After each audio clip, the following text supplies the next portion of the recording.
It's short and sweet. Yes, welcome to the 7 o'clock talk. And we are going to talk about the hormones again. And if I can get it to show what it's supposed to show, then I can get everything up here. There we can find it.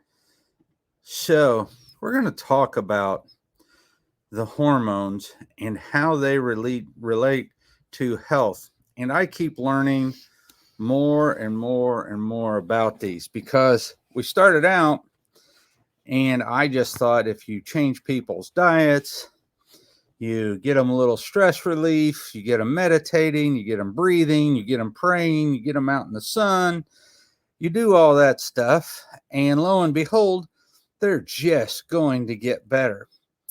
And Jessica brought it to my attention that people are not actually getting better, and it's because they get stuck.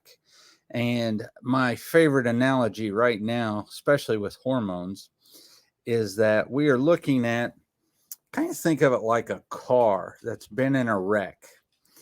And when we think of a car that's been in a wreck, then we have to look at how do you repair the car to get it back on the road, and how badly damaged is the car. And when we're doing that, the first thing is the frame bent? And if the frame is bent, then what you have to do is, before it will ever start going straight down the road and doing what it's supposed to do, you have to straighten the frame. You can actually do all kinds of stuff to make the car run better. You can make it look better. You can do all of that kind of stuff. But you I'm gonna can have to go to the barn. Yeah, go ahead. Let me grab this. We have company. So I guess I'm going solo. So with that being said, we have all kinds of people that, look all right. They do lots of exercise, and exercise is very forgiving. But if you over exercise, you also have an issue. And so as we look at this, I want you to pay attention to several things. Look at the stress response of the body. And what happens is, underlying, we can refer you to get you bioidentical hormones, which comes in on the backside and starts to give you the testosterone. We can give you testosterone, and that gets converted to your estrone and estradiol, but that's at the very end of the process. If you look at how this really happens, here you have your kidney with the adrenal gland. You bring in the cholesterol goes to pregnenolone, and then you can start to have decisions. So this for those of you that don't know, this is why cholesterol is so important. And cholesterol has to be in the proper form, has to be in the proper shape, has to be in the proper size. And so you have to eat good cholesterol, because cholesterol then goes to pregnenolone. And then you can start to make decisions here. If everything's going great, part of it goes to progesterone, and part of it goes down to 17-hydroxypregnenolone. And as that happens, what happened there? And as that happens, I may have just lost my functionality. As that happens and we see this, well, shoot.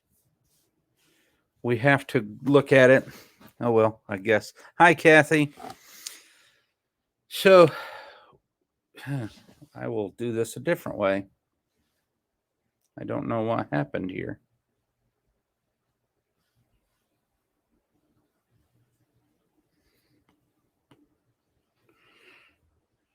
And let me close that. Well, it's not going to do that. So I'm going to cheat, and I'm going to go to my photos. I'm going to go to hotels.com.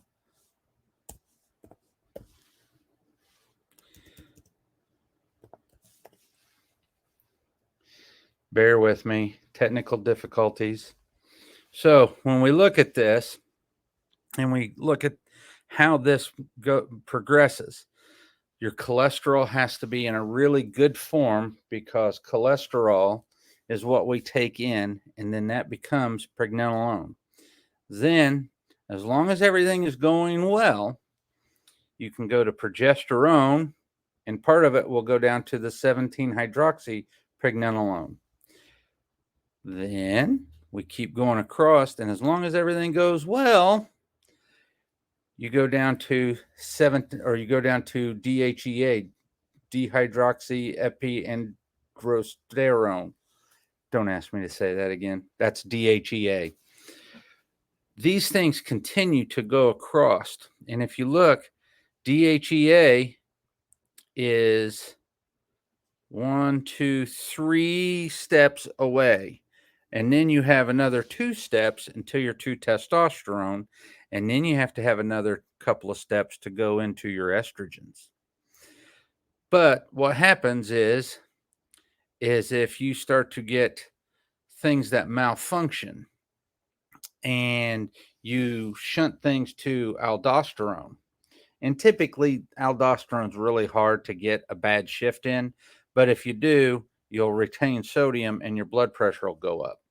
Typically what happens, almost did it again. When we look here, look at this stress response. You get increased glucose, increased fatty acids, increased amino acids, and immune suppression. And that's all with cortisol. And what is cortisol? Cortisol is the stress hormone.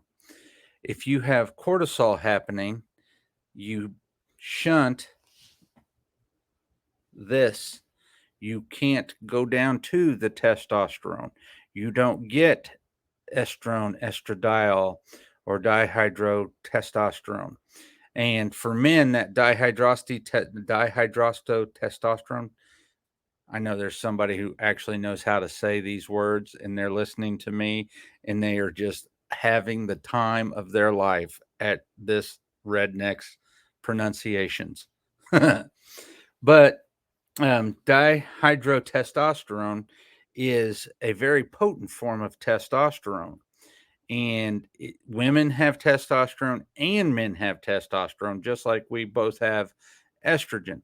But if our testosterone is weak, the body will start to do DHT. And when it does DHT, that's what causes hair loss. So if the body gets into that stress response, then you start to kick out DHT.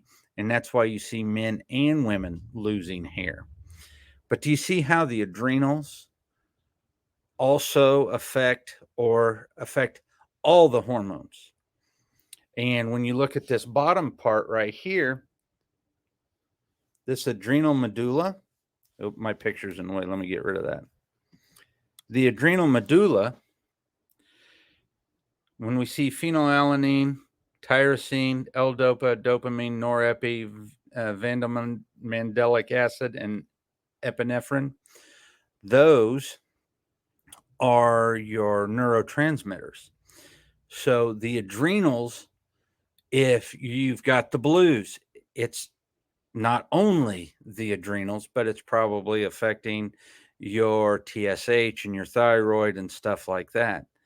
And so with that being said, you have to look at the adrenals. Like I said earlier, like I prefaced in the beginning of this, I used to think that if you took care of the breathing and the meditation, walking in nature and doing all that stuff, that the rest of the system would straighten itself out.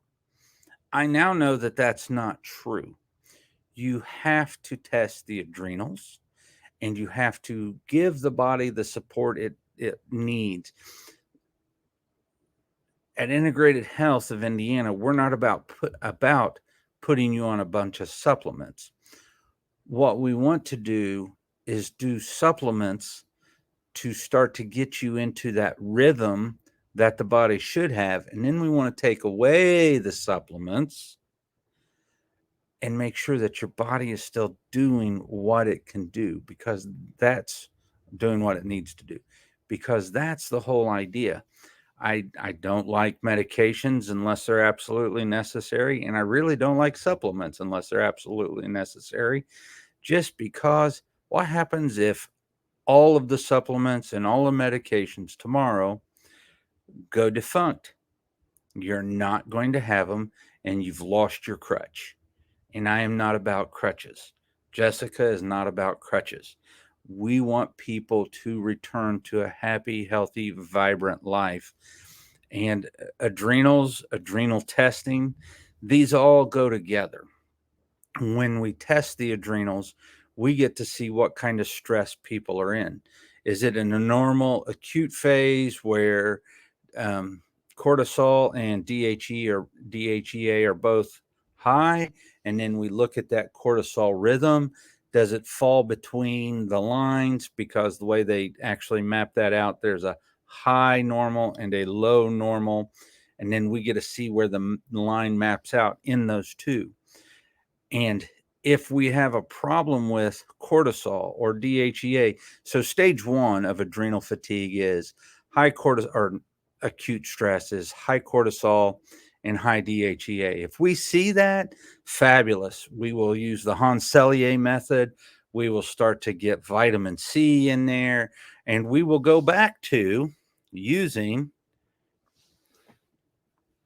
pregnenolone. We will give the body what it needs to start to go down these pathways so that we get normal functioning, and we have normal cortisol, we have normal testosterone, normal estrone, normal hormones, and that's what we want to see. In stage two of adrenal fatigue, what we see happening is cortisol itself. Cortisol itself may be in that normal range, but we now see the DHEA, which, remember, is right down here. This is DHEA, and that comes in right through here, and that's what does the sex hormones. We see DHEA starting to tank because we're now in fatigue, and so DHEA drops. And so then you can't get to that end point of getting to the testosterone and then getting to the estrone, estradiol, and estritriol. And so we will help supplement the rhythm that you should have. And that's where we start to use things like not only DHEA and pregnenolone, we will also use stuff like licorice and phosphatidylserine, depending on if you're getting into phase 3, which is low cortisol and low DHEA, and people are just wiped out. Then we have to start looking at, okay, are the mitochondria okay? Do we need to have some PQQ? And the adrenal test won't tell us that. What tells us that is looking at the organic acids. And so if you don't see the proper organic acids in there, then we can start to help with that, with B vitamins and amino acids and doing those things. And all the while, we always want to start to supplement the body's fiber so that you get insoluble and soluble fiber. So you build up the bacteria, because if you build up the right kinds of bacteria, you produce your own endogenous B vitamins, and then you don't have to supplement them. You can actually have bacteria that produce B12, so you have more energy. And the more bacteria you have, the more mitochondria you have, the more cells you have. And it's just about overall health. And this is truly functional medicine, looking at how we can help the body while it heals. And that's what we're doing by looking at adrenal function, organic acids, and the GI map. So, well, Kathy, do you have any questions Family came over and they were getting some hay out of the barn, so Jessica bailed on me. But any questions? And this was a pretty heavy test. I mean, this is a heavy subject because it encompasses all areas of the body. And that's once again what functional medicine is all about. It's about all areas of the body supporting every aspect of life and being so that you just feel good. Well, if we don't have any questions right now, you all have a wonderful evening, and I will see you next time.